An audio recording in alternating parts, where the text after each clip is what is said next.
This person here could be younger than you sa age but doesn't have to be. But maybe may nagawa rito something na parang childish or immature sa inyo. Pwedeng dati or noon because I'm getting that sepia vibe, vintage vibe. Let us see. Oh, this person here ay nahihirapan ritong i-balance ang buhay niya ngayon, Two of Coins energy. Maaring apektado rin dito ang kanyang pangkabuhayan showcase. Trabaho yon, ibig ko sabihin trabaho, pinagkakakitaan, business, kung meron, sideline, side hustle. Let me see. Because he or she can focus on other things na dapat ay pinagpupukusan niya rin, no? So, let us see. Okay, let's do this. Let's check the energies right in here.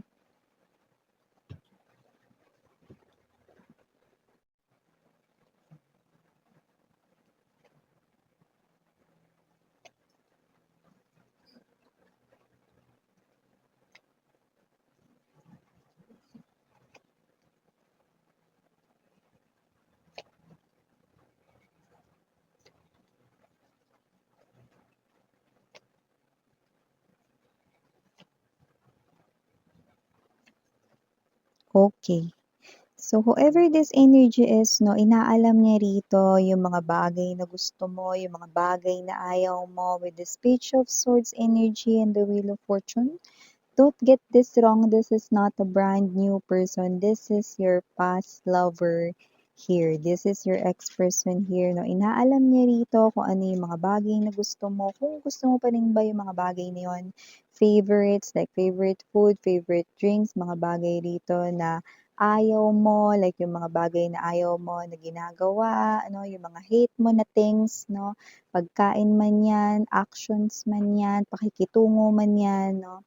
Inaalam niya rito kasi ang tagal na mula rito nang huli kayo ritong nagkita, nagkausap, nagkasama, or ang tagal na mula nung huli kayong naghiwalay. So, hindi na siya sigurado, hindi na siya sure kung yun pa rin ba yung mga bagay na gusto mo, yung mga bagay na gusto mo, like pagkain, baka napalitan na may bago ka ng favorites, drinks man yan, food, no, clothes, yan, no, whatever. Okay?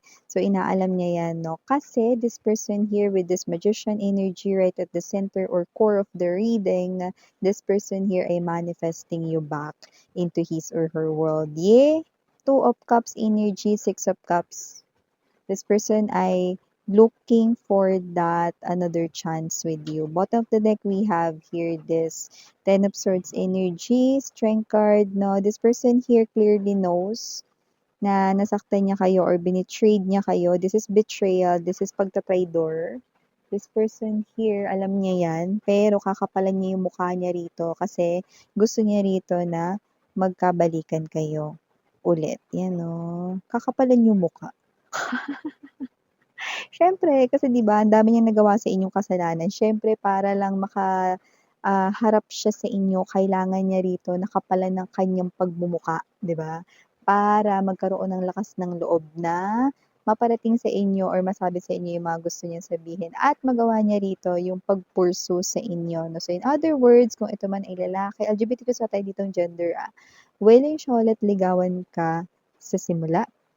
Yan na nakikita natin dito, no, or mag-start kayo sa simula, willing siya ulit na i-pursue ka, ganyan, no. So, lahat tayong gender by lalaki LGBT, but kung sino man ito, this is your ex-lover right in here, no, realizing the biggest mistake of his or her life, and that is na-hurt niya kayo dito. But, inaalam niya rito ulit yung mga bagay na gusto mo, nagtatanong-tanong rito sa iba, no, na pwedeng common individuals, common friends na parehas pa rin nila ninyo rito nakakausap both at doon siya rito kumukuha. May sources siya.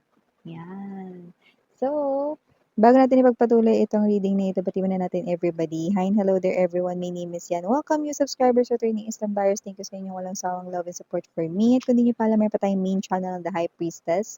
Link down below lang sa ating description box. Pag click mo yan, makakarating ka dun. Araw-araw nag-upload na ng collective readings for all signs there. No? Kahit anong zodiac sign, pwede ka manood at makinig. Basta pick up lang yung mga mensahe na kumo-connect or nag-resonate sa'yo.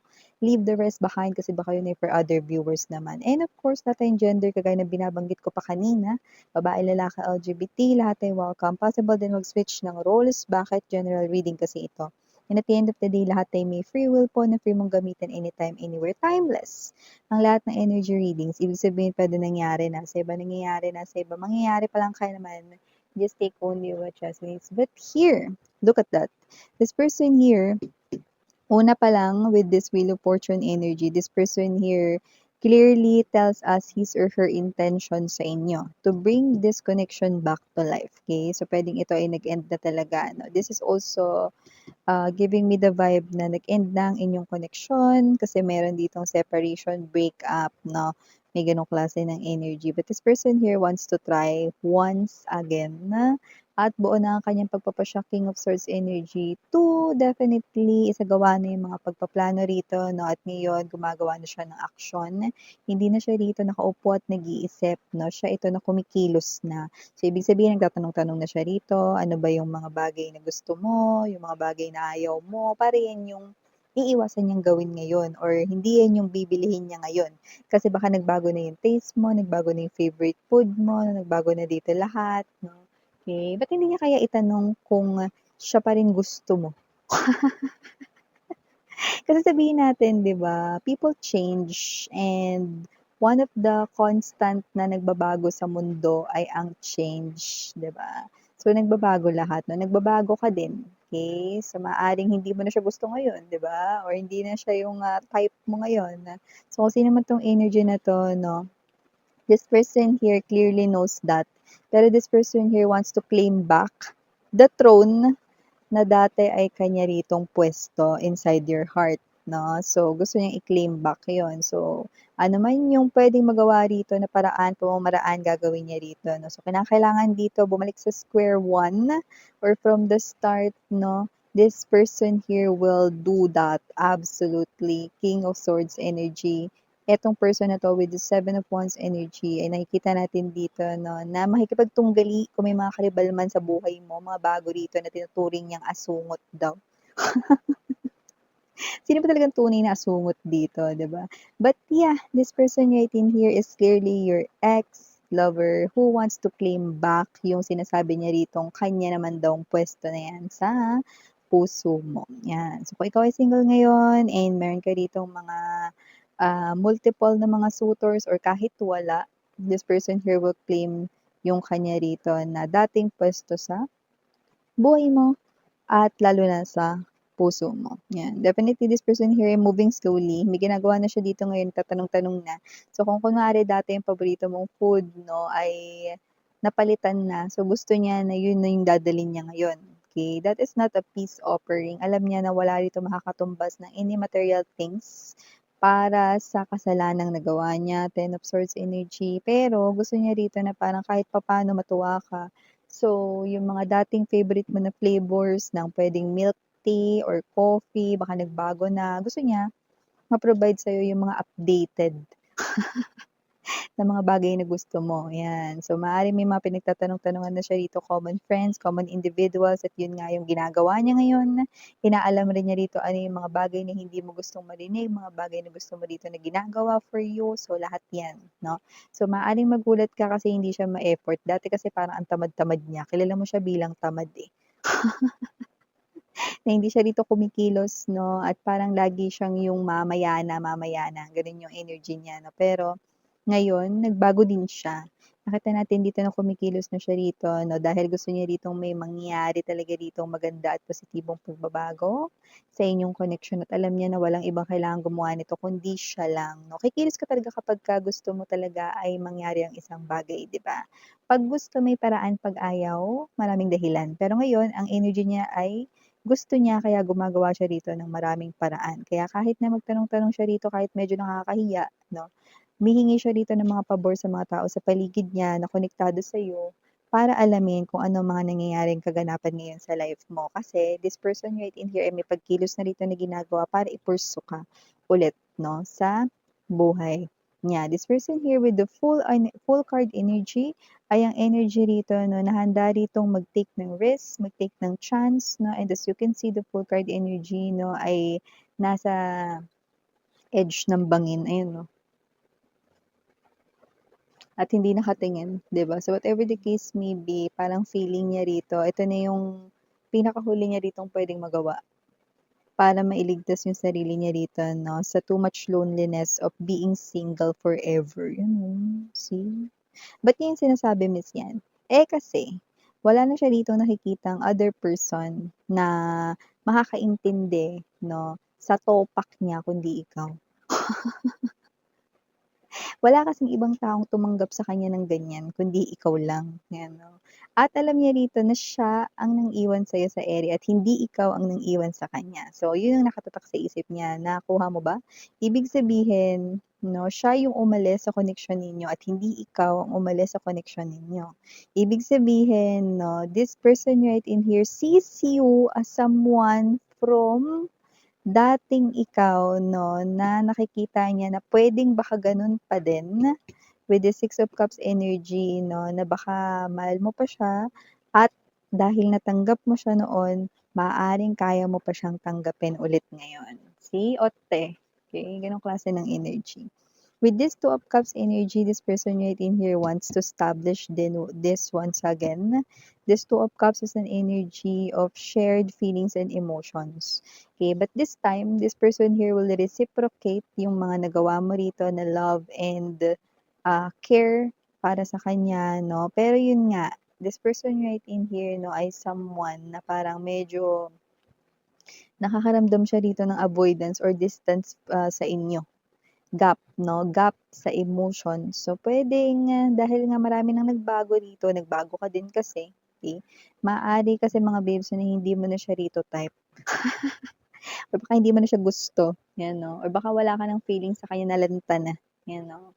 Parang na-fell out of love na yung iba sa inyo rito, that's why lumabas yun dito. But yes, this person here 'no, still manifesting you back into his or her life, okey? At hindi siya rito titigil hangga't hindi niya dito nababagsak 'tong burden na 'to, napasan-pasan niya sa balikat niya 'no, simula ng na-realize niya rito na isa kayo ritong, malaking loss sa kanyang life. And with this Six of Swords energy, this person right in here nakikita natin dito 'no, na nagiging maingat sa kanya rito ang mga kilos, galaw, at nakikita ko rin dito na gusto niya rin kasing ipakita sa'yo dito yung pagbabago na nangyari sa buhay niya, 'yan. So, parang sinasabi niya dito na hindi na sayang lahat ng mga parang mga sinabi mo sa kanya dati, na yung mga hindi siya nakikinig 'no, sa mga sinabi mo dati na hindi talaga yung totally na sayang kasi ngayon, ginagawa niya na. Pero alam ko yung point mo, ba't ngayon niya lang ginagawa kung kailan hindi na kami? Eh, kailan niya lang kasi na-realize, eh, you know? So, kung sino man 'tong energy na 'to, bottom of the deck dito with the Strength card energy, this is something here na alam niya 'no, na sa nagawa niya ditong mali 'no, yun ay isang parang, crime na hindi kayang patawarin 'no, sa maikling panahon lamang 'no, or hindi kayang mapatawad 'no, kahit na gaano katagal pa yung lumipas na panahon na. But yes, kakapalan niya rito ang kanyang pes para makita ka niya ulit rito 'no, with the Strength card energy and the Ten of Swords. Okay, this person right in here knows na kung mahihiya siya rito at hindi haharap sa inyo, para na rin niyang sinabi rito na tinatanggap niya na maging single for life, yan 'no. Alam mo miss yan, kahit naman tanggapin tanggapin niya sa sarili niya single for life siya, hindi ko pa rin naman siya rito tatanggapin, eh. So whatever the case may be, kaya ko yung nabanggit kasi yung iba sa inyo rito parang meron na kayo ritong sinisimulan na Ace of Wands energy, something exciting sa life ninyo. Puwede kasing bagong pag-ibig 'yan, baka meron na kayo ritong ka-connect, happy na kayo diyan 'no, kinikilig na kayo sa bago niyong kausap, or baka naman kayo ito 'no, na talagang new chapter na kayo ng buhay ninyo, ayaw niyo na ng mga luma, eh, lumang tao siya 'di ba? Kaya maaaring kayo ito na wala na kayong pakels sa kanya. Pero gano'n pa man, this person right in here 'no, will claim his or her throne back dito 'no, sa inyong life 'no. And I'm seeing na walang magiging problema rito na pagdating side mo because you can handle this very well. Ang hindi ko lang nakikita na kayang mag-handle nito 'no, ay siya kaya good luck sa kanya.